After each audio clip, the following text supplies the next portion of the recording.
We're dinking around with Eddie and Webby. Dinking around with Eddie and Webby tonight. Oh, yeah. Oh, hey, how's it going? This is Webby, not Eddie. And I'm Eddie. This is our 93rd Dinking Around. Oh, yeah, episode number 93. We're inching our way to episode 100. I can't believe it. I know we're getting oh so close to numero uno hundred.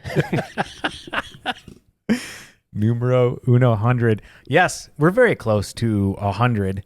And guys, if you want to get your hands on a paddle that is a real 100, you got to go to ValairePickleball.com and get yourself an incredible paddle.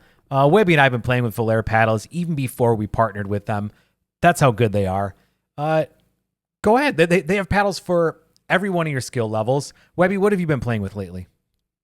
Lately, I have been absolutely loving the Control 2 Forza. Love that paddle. I still love the Mach 2 Forza. And they have the new paddles that they sent all the ambassadors. One of the ones that just got approved. I am absolutely loving that one too. In fact, one of the upcoming episodes of Webby versus Everybody, I will be playing with that paddle. So I have a tough decision every time I play now. Which one of those three paddles do I want to use? Because I am loving all of them. And that's great. To be able to have a company that produces paddles where you play with a bunch and you can't even pick your favorite, that's a good problem to have. Guys, I'm telling you, go to Valaire.com, use coupon code PB for life. Not only are you going to get yourself an incredible paddle or some incredible gear, but you're also going to get... You're going to get yourself 10% off your order, and you're also going to show us some support in the process when you use that code. So use it. Use it. Abuse it. We love it. Thank you again to our friends over at Valaire. That was great. But Webby, I got to know. What in the world is in that drink? What you got in that drink? That's right. What's in that drink? And today I am very excited for what I'll be drinking. I don't know if you remember last week I drank one from New Glarus Brewing Company because my wife and I took a trip to Milwaukee. Well, I have another beer from New Glarus Brewing, and this one is called Moon Man. This is the No Coast Pale Ale. I love me a good pale ale, so very excited to be sipping on this one. What about you, Eddie? Well, Webby, I think it's pronounced Milwaukee.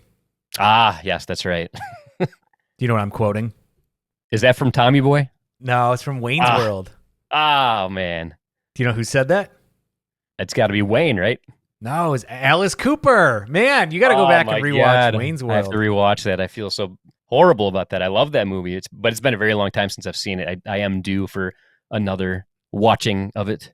I think it is fun to go back and watch some of those 90s comedies and see if they hold the test of time. And we might just be old, but most of them do. Yeah, a lot of them do. I love 90s comedies, and a lot of them are like a lot edgier than what you can be today. Maybe not the most PC, but still funny. That's why they were great. Yep. What about you, though? What are you sipping on today? Well, Webby, it's been a little bit since we've had a beer from our friends over at New Belgium. So I went with the Honey Orange Triple. I have had this beer before from them, but I don't remember if I've ever drank it on the podcast. Do you know if we've sipped on this at all on the pod? Oh man, actually, I don't think I've ever had that one. So I know I haven't. I feel like maybe you did, but I'm not totally sure though. So I'll be curious to see what you think of it. Well, it is a Belgian-styled ale with wild African honey and fresh ground Seville orange peels, 10% ABV. So this one's gonna be a little bit dangerous. So cheers, my friend. Cheers. Is it safe to assume you're not going to want to chug tonight? Probably, for more reasons than just the fact that this is a 10% beer. Woo! And let me tell you something. Like that old saying is, this will put hair on your chest. That's for sure. Oh, the Moon Man is good. Moon Man is very good. I love pale ales, and this one does not disappoint. Pale ales are good, definitely. Well, guys, if you are enjoying a beverage tonight, throw it down in the comments below. Let us know. But in the meantime, Webby, it sounds like you might have a shout-out. I do. I recently played at a new facility here in Southeast Michigan. It's called Paddle and Par. And about a week or so ago, I posted a new video of Webby versus Everybody. It took place at Paddle and Par. And Nick, the head pro there, he was nice enough to give me a full tour of the whole facility. And I got to tell you what, this place is beautiful. They have a restaurant. They have a full bar. They have 11 indoor dedicated pickleball courts that are all fenced off, so there's no chance of the ball rolling onto other courts. They have an amazing replay system that's called Pod Play, where it'll keep track of the score while you're playing, and you can do instant replays if you have like a rally that you had that was so good that you want to rewatch it. You just tap a button, hold it for a few seconds, and it'll replay the last 40 seconds right then and there. I've never seen a setup quite like this. It's a pretty state-of-the-art facility. On top of all that, they have golf simulators with a lot of things beyond just golf that you can do. So it's pretty amazing. I can't wait to go back there. It's a super cool place. That's awesome, man. I definitely can't wait to check it out when I'm in Michigan again. Yeah, we're definitely going to have to go there. That'd be a good place to maybe do a future Eddie versus Webby match where I defend my belt and keep it here in Michigan. Honestly, Webby, I have not played in weeks. And so, yeah, it's pretty much no shot that I'd be able to take that from you. I will say this past week, I feel has been some of my best playing in a while. I don't know what happened. I don't know if I really don't know what happened, but this past week has been some of the best I've played. That's great. Well, we are seriously considering moving back into a community with pickleball just so I can actually get a chance to play. Because, yeah, it sucks not playing. I hate it. Oh, man. Yeah, that sounds horrible. Sounds like torture. But I am looking at my watch right now, and do you guys know what time it is? Now it's time for Memes of the Week. Yeah! That's right, Memes of the Week, the hottest segment in all of pickleball podcasting. And Eddie, what kind of a meme you got for us this week? Well, Webby, believe it or not, I actually am not going with something from Memes of Pickleball. What? I know, everybody out there. It was tough, though, because they had some good stuff, but I really thought this was really funny. And this is from our friend Igor over at Dink Different Pickleball. And this is how to introduce yourself at open play. So you want to go to drop in open play, but you're feeling nervous. How do you introduce yourself to your new partner on the court? I'm going to show you how. Start with your name. Hi, I'm Igor. This is huge. Everyone in the world is given a moniker to describe their identity. People want to know yours, even though I think it's personal. My parents called me Igor, and you're going to have to ask them what that was about. Next, you can ask what side they like to start on. So which side do you like? Once the starting sides are settled, here's where you can slip in a little joke. Here's a couple to get you started. Hope you can carry 185 pounds. This knee brace is for show, by the way. I can move. If you call any of my balls out, I'll cut you. Nice. Good stuff. I love it. I love that he made fun of the fact that his name is Igor as well. Yeah. To me, self-deprecating humor is some of the best out there. And I love it. He really is funny. Yeah, I love the Dink Different account. So, Webby, that was my meme this week. Hope you guys enjoyed it. But what do you got for us? So this is an account I found on Instagram. I really have no idea how I found it. I just happened to be scrolling through Instagram and saw that they had some funny memes on there. And this is the Florida Pickleball Clothing Co. Instagram account. And I actually have a couple memes from them that I want to show off. And the first one is called, "You play pickleball every day? You must be 4.0 by now." No. No?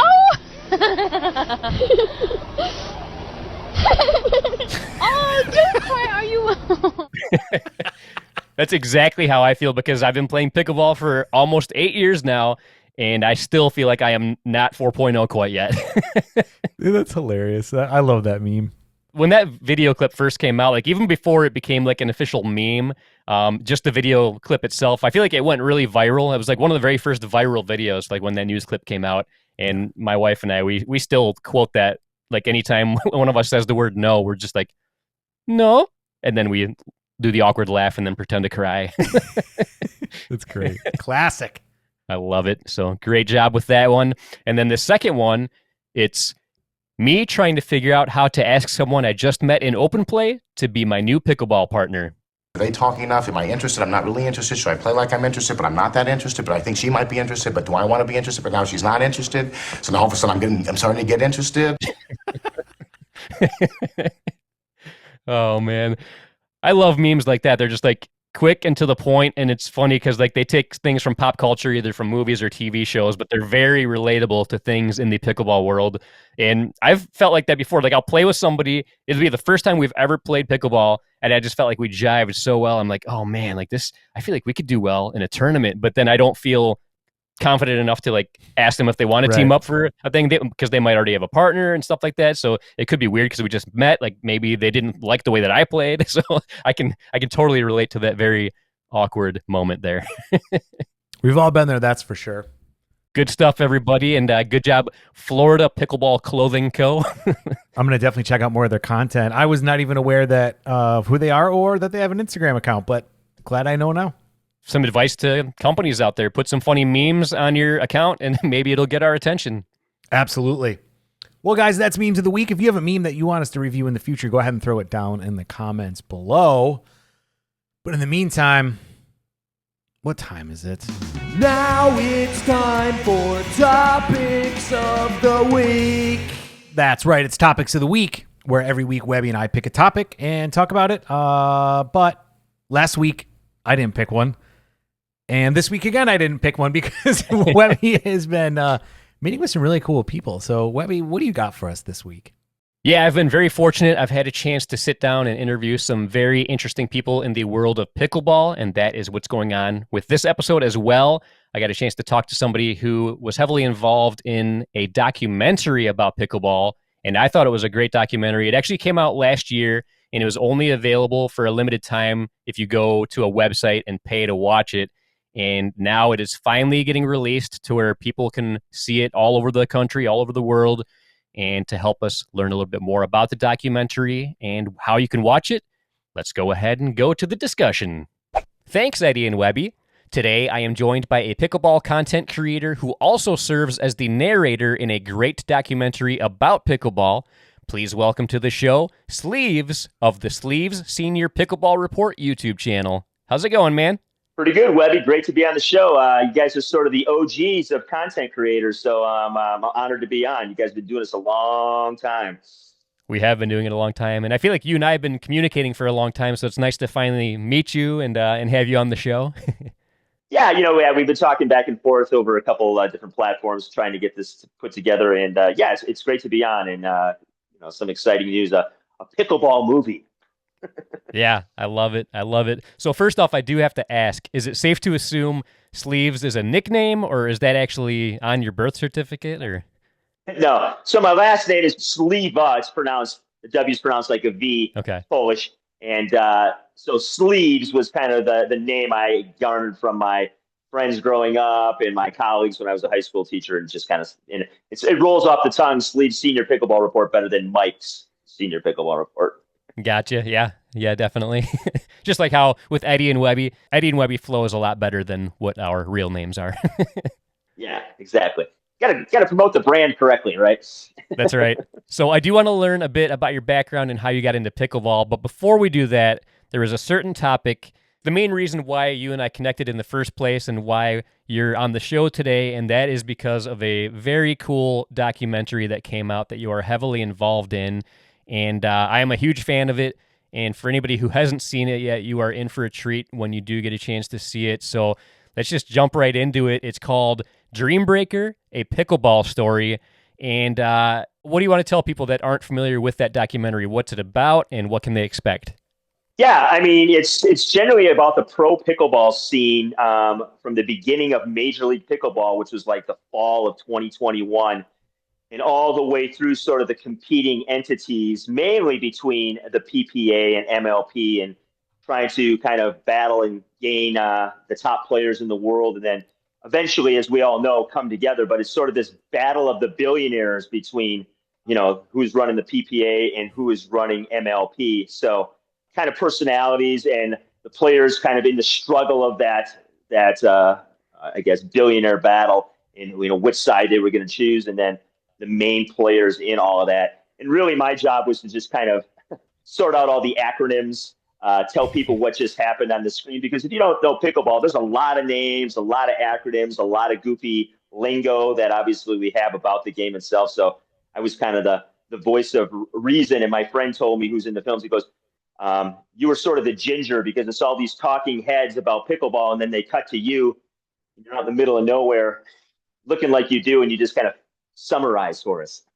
Yeah, I thought it was great. I loved the way that you were worked into it too. It was kind of like in between different scenes, and it almost told like its own story of like what you were up to. Like you were doing your own thing in the pickleball world in between, and then like you said, talking about the acronyms, the meanings, and different things, and kind of piecing everything together.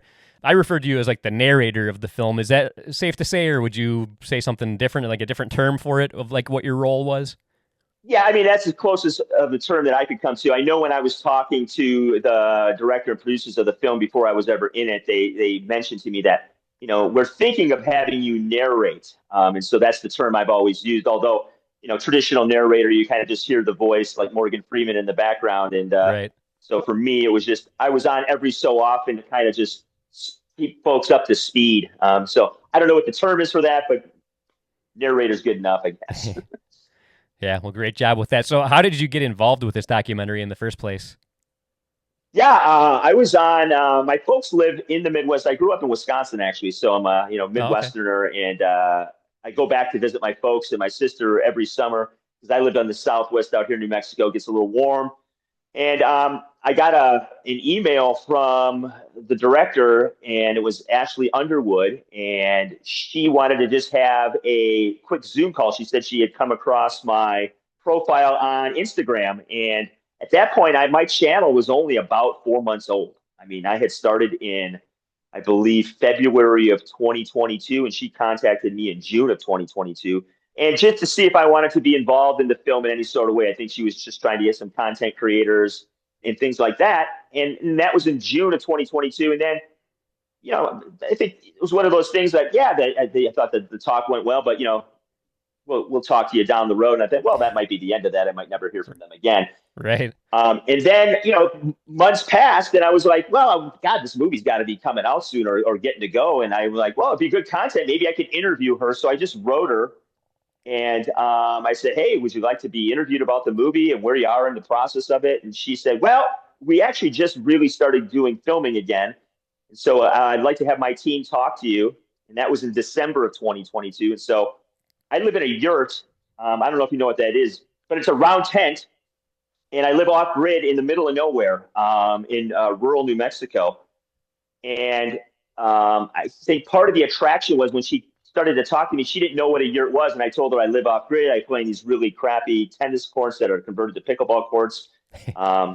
And I think that kind of sparked her interest. It kept me sort of in her head. And then when I got this call that she wanted her team to meet me, I'm like, I only have like one bar of Wi-Fi that I take from my neighbor in my yurt. I'm actually in a guest house right now on this property that I live on. And I went and I'm like, well, I got to show him the yurt. I got to do this interview from the yurt if I want any Yeah. shot at being in this. And so I had my phone and I just took it and they go, are you in the yurt? And I turned it around and I just showed them the room and they all went, whoa. And then 75 minutes later, I was in the film. And then later that night, they called me and said, yeah, we'd like you to potentially narrate this, and we're going to just see how it goes and stuff like that. So that's kind of how it started.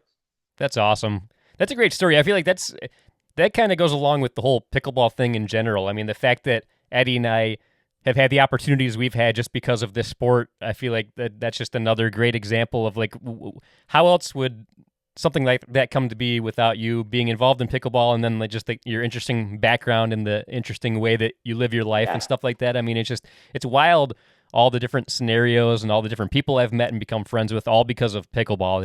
It blows my mind when I think about it.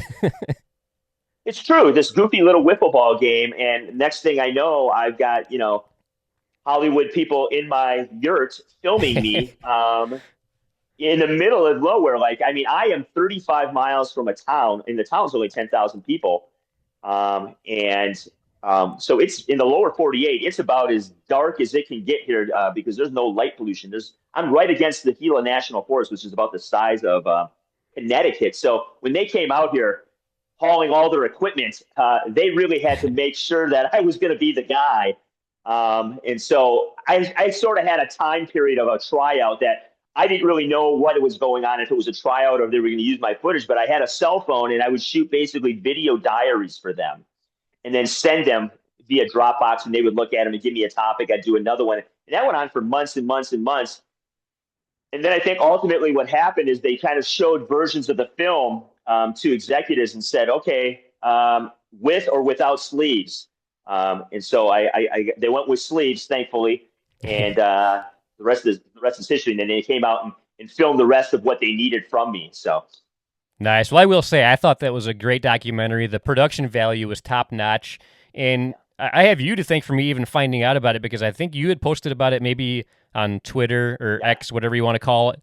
And that was the first I had ever even heard about the documentary. And then I saw that you said that it was available for a limited time. I think, what is it? Eventive was the website or something that it was available on? yeah, it was at a couple of film festivals. It was in a San Francisco Film Festival last May, and then I think early in the fall or late summer last year, it was in another film festival somewhere else. Just briefly, as long as the festival ran, you could actually buy the film and stream it. And then that went away. And then the process of trying to sell the film, which I learned a lot about movie making doing this, because many people have told me, who I've interviewed or talked to about different aspects of film, and said, "Oh, it's easy to make the film. It's selling it, which is the hard part." Yeah, that makes sense. But yeah, I saw that you had posted it, so I made sure to purchase it in the time window, because I wanted it, because I absolutely love documentaries. And when I found out there was one being made about pickleball, and then on the Eventive website they had, I think they still have the trailer available for you to watch it. So if anybody is tuning into this and you aren't familiar with it, go to Eventive, look up Dreambreaker, the pickleball documentary, and watch the trailer. And I could tell right away, this is going to be a very well-made documentary. It impressed me with how well-made it was, how good the story was. And something that was very interesting about it is the time frame that it was filmed in. It was, like you said, right when Major League Pickleball was getting started, and then it led into the Pro Tour wars and stuff like that. And what I really liked about it is it also talked about the APP, it talked about the PPA, and Major League Pickleball, and then all the drama that got involved with all three of those organizations. And another thing that was interesting is you could see the pro players before all the big drama and feuds started happening in the pro pickleball world. So there are people that are no longer friends or no longer talking to each other that were with each other in the film. So it's kind of cool to get a look back at like the good pure days of pro pickleball before things got crazy. Yeah, I mean, you're right. It's before things got crazy, because it's a total soap opera. Let's be honest. And it still is to some extent. I mean, it's still I think the cool thing about the documentary, and because it's so dramatic, is we're literally seeing the birth of a professional sport. And you don't get to see that too often, because, we weren't around when the NBA started or the PGA Tour started, or, pro tennis started. But we have been around, and we've been involved, and you specifically, and you and Eddie, that you guys were doing this before there was a huge pickleball scene, and before COVID, and before there were people making six figures playing pickleball. And I always wanted to look at it through the eyes of somebody like yourself, because you got into this game for the pure love of it, not knowing what was going to happen, and the insanity that would ensue. And we're still sort of in the beginning. What is this? It's still sort of not just the pro game, but pickleball itself is this wild thing that every day, like, you can read something on Twitter or Facebook and go, holy crap, I just thought we peaked and we're not even close. Right. Oh, yeah. It's crazy. It is so crazy to think back of when I first got into it. Eddie got into it about a year before I did, and then I got into it in 2017. And back then, like, nobody knew what pickleball was. Like, I would try to talk to people at work about it, and they thought I was making it up. They had no idea what I was talking about. The people that did know about it, they thought it was only something that senior citizens did, so they would make fun of me for playing it and stuff like that. So it's crazy. And then the only options for me to play in the winter were on a gym floor surface with the temporary nets.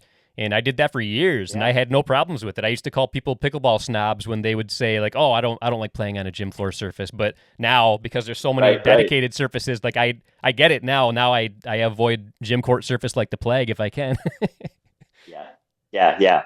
So, I mean, for you, obviously, this has been something a little more remarkable, I think, because you, like I said earlier, you jumped into it when it was just sort of this little niche sport that a couple of people played, and you were one of them. And then, I mean, I got into it mainly because I watched the Dink, and I think Thomas from the Dink said, if you're thinking about getting into pickleball in any sort of way, do it now. And I'm like, all right. So on a whim, I just started this channel.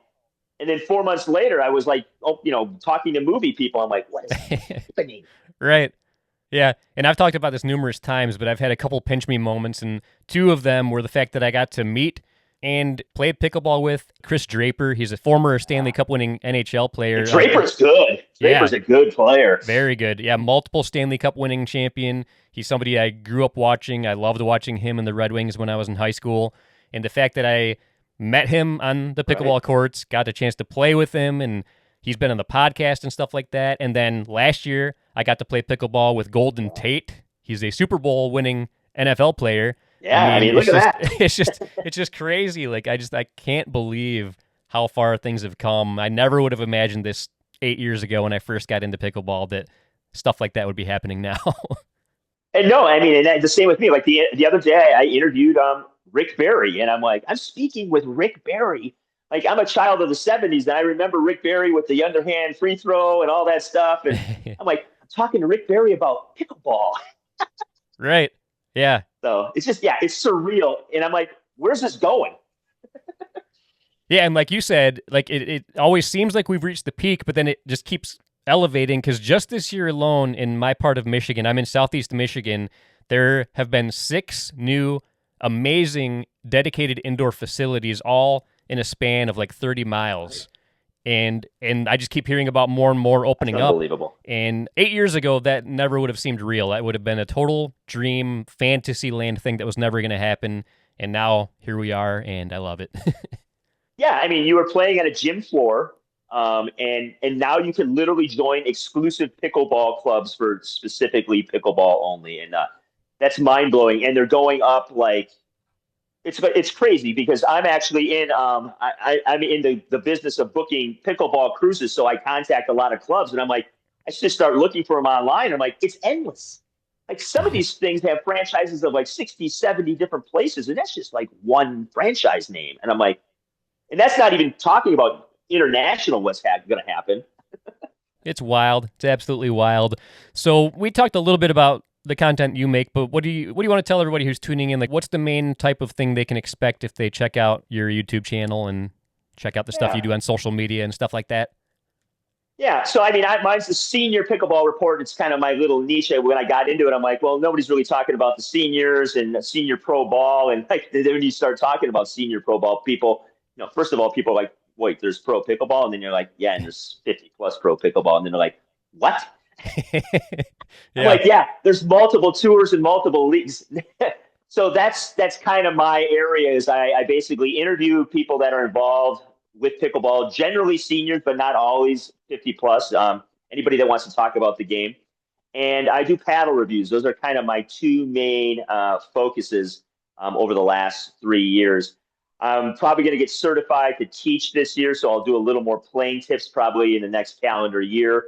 But yeah, those are kind of the areas that I get into, and I love talking to people and I love interviewing them because, as you know, and you do this too, the stories. It's always interesting to hear how people got involved into the game and where it's taken them, and how it's blown their mind with the people they've met, and the relationships they've built.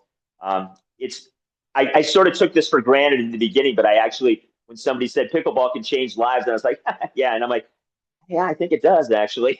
Now that you see what really happens to people, it's incredible. And everything from people's heartaches and finding this game and giving them some footing in the world to you name it, things that's happened to me, the people you've met, Draper and stuff like that. So it's this endless supply of narrative, which I think is fascinating. Oh yeah, and I've learned about many people who their life was literally saved because of pickleball, because they were depressed, they're just down and out, like things were not going their way in life.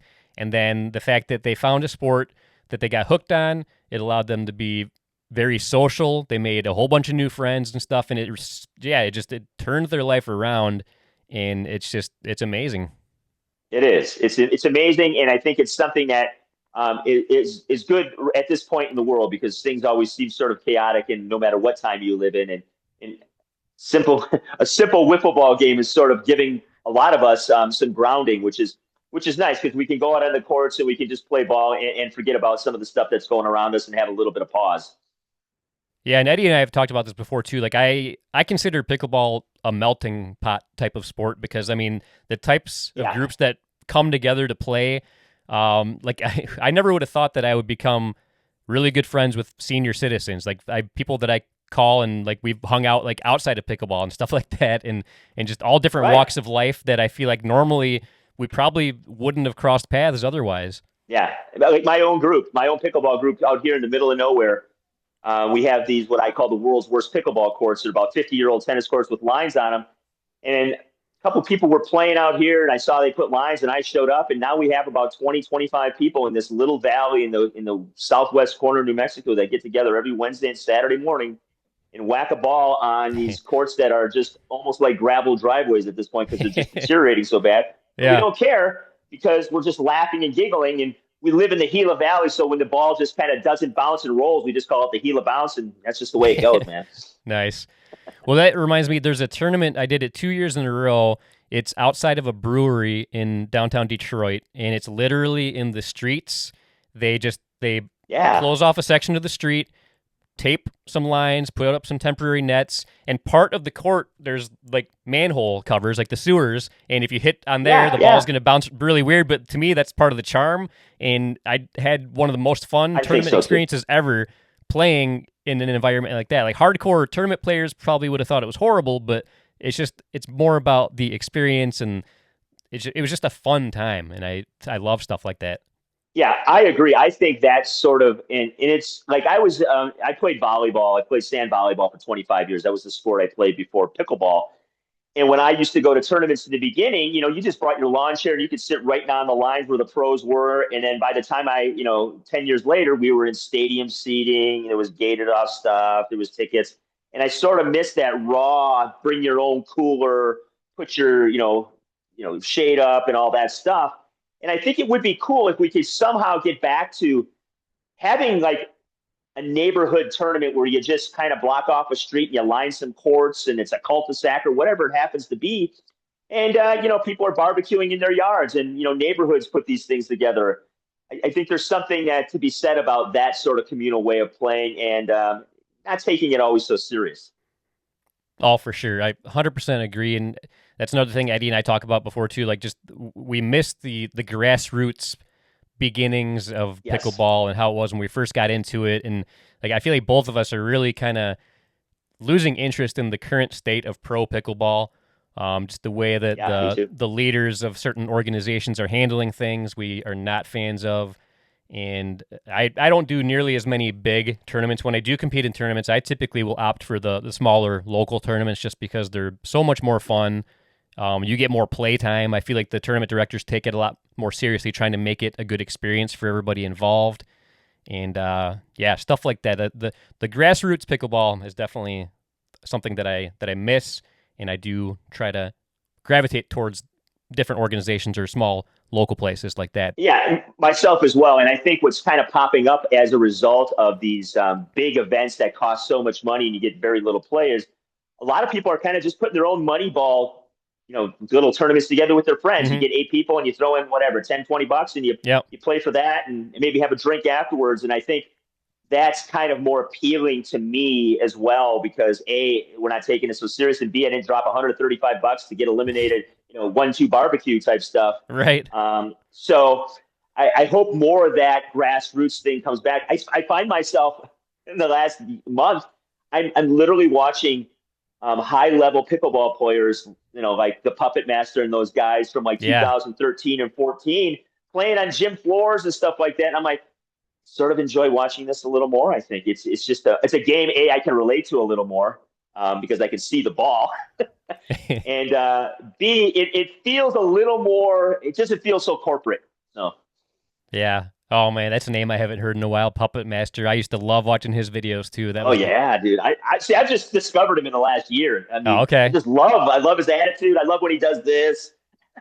Yeah, I've come very close to having him on the podcast a couple times. He's not a big fan of doing interviews, so you got to catch him in the right mood. Right. So I'm still holding out hope that one of these days that we'll have Puppet Master on the show. It hasn't happened yet, but I have communicated with him here and there. So we'll see if that happens. But yeah, when I first got into it, one of my buddies, he was like, "Oh, you got to check out Puppet Master's videos. It's some of the best out there." And when I watched it, I was like, "Oh man, this is awesome!" It almost reminded me of the old MTV show Jackass. It was like a blend of like Jackass with pickleball. Yes. Like he was like the rebel of pickleball at the time, and he was doing stuff that, well, of course, the Nasty Nelson. It was named after Timothy Nelson, aka the Puppet Master. Right. He was the first person to make that move famous, like intentionally hitting somebody with the serve to get a point. Yeah, they remind me of old like handheld skateboard films that guys used to make when they go to pools and stuff like that. Yeah. You know, Yep. film your match, and he does something cool, and he's funny, and he kind of looks like a skater. Yeah.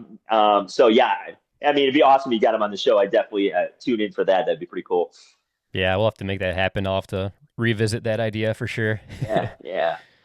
So going back to the documentary, where can people actually tune into that? Is that something that's available on demand, or is that going to be airing on TV at some point?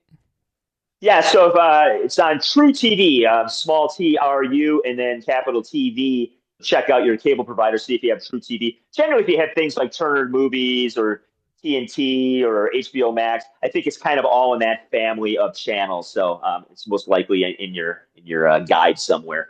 Yeah, it should be pretty cool to see it on an actual TV and an actual channel. So. And it should be available. Should be available now at the time you're listening to this. So look for it. You will definitely enjoy it. It's very well done. And like I said before, it deals with the pro pickleball world like right before all the craziness happened, and then it gets right in the middle of all the craziness, and it is very well done. They even talk to some people that I feel like some people consider like pickleball mythology, because like you hear about them being involved in pickleball, but you never actually see them or hear from them. And they actually talk to some of the people in this documentary. I'm not going to name names. I don't want to spoil anything for people, but there are some pretty big names in this documentary that were very interesting to see in there. But yeah, I thought it was very well done. I thought you did a great job in it. You're a great narrator, or whatever you want to call what it was that you did. Yeah. No, it was cool. I think it does a good job of showing the amount of money that was and currently still is being thrown at the pro game, which is, again, mind-blowing, considering, what you were talking about in 2017, going to a gym floor and sure, there was a couple tournaments that really good players would show up to and maybe play for a couple $100 or something like that. But where it's come, where you have people like LeBron James and Tom Brady investing in teams, and you have all these celebrity matches, and obviously you've had some, touches with fame as well during all this. It's surreal, and it's still surreal. Like, we're still sort of in the middle of this and don't really know what the pro game's going to be. I guess the best part I feel about this is that even if the pro game went away tomorrow, Webby, I think pickleball would be fine, because a lot of people I play with never watched a pro match in their life. Yep, same here. So many people I play with, they don't watch a second of it. I remember when we had Ben Johns on the show, I was super excited and I was raving about it. And the people I was playing with, they were like, "Oh, that's cool. Who's Ben Johns? Does he play pickleball?" Yeah, he plays a little. Right? Yeah, he's only the greatest in the world right now, but yeah, no big deal. Exactly, yeah. He's only influenced the whole modern game, but whatever. Right, exactly. But yeah, I totally agree. But it's a great documentary. You guys should do yourselves a favor and check it out. But before we part ways, what would you like to tell everybody tuning in? What's the best way to follow what you're up to and all that good stuff? Yeah, so I'll send you some links that you can put in your description of your video. But basically, if you just Google or go into YouTube and put Senior Pickleball Report, you'll get my videos. That's generally where most of my content is. And I'm on Instagram as well, at Senior Pickleball Report, and the same on TikTok. And I think you can find me on X as well. So those are the places that I post. But everything stems from my YouTube videos, which I usually put out 1 or 2 a week, whether it's a review or an interview or some short of some product that I've reviewed or something like that. So nice. Well, very cool. Thank you very much for taking the time to join us today. Make sure you guys all check out Sleeves Senior Pickleball Report on YouTube and the social medias. But back to you, Eddie and Webby. Man, Webby, what a cool opportunity you've had to talk with another person in the pickleball world. And I got to tell you, it just reaffirms my belief that there's so many opportunities in pickleball, and it's still such a young sport, but now it's got some momentum. Documentaries are being made about it. It's so cool to see how just following your passion in the sport can lead to some amazing opportunities like we saw here. Oh, for sure. And just like Sleeves said, like, it's wild that we are experiencing the beginning of a really popular professional sport. I mean, it's been around for decades, but like right now is like really when the pro world is taking off. So like we're seeing it in its infancy, and that's pretty rare to see a major sport at this period in the life of the sport and stuff like that. So it's really cool that this documentary was made at the time that it was, to see how things were right at the beginning and all the craziness that has happened as a result. Well, I mean, kind of since COVID, it has been a crazy number of years in the pickleball space, you know, with the APP, PPA, MLP all being formed, a lot of the drama that went down with that, player drama, like everything. Like it just, the sport looks so different in the last 5 years. Think about it. 5 years ago, you were down here in Florida and we were broadcasting Simone's tournament. Yeah. Like right as the PPA was getting started. And now look at where we're at. It's crazy. Yeah, it's wild. It's really wild. Another great opportunity to meet with some really cool people in the industry. Great job, Webby. And if you guys have a topic you want us to talk about, throw it down in the comments below. We would really like to hear that.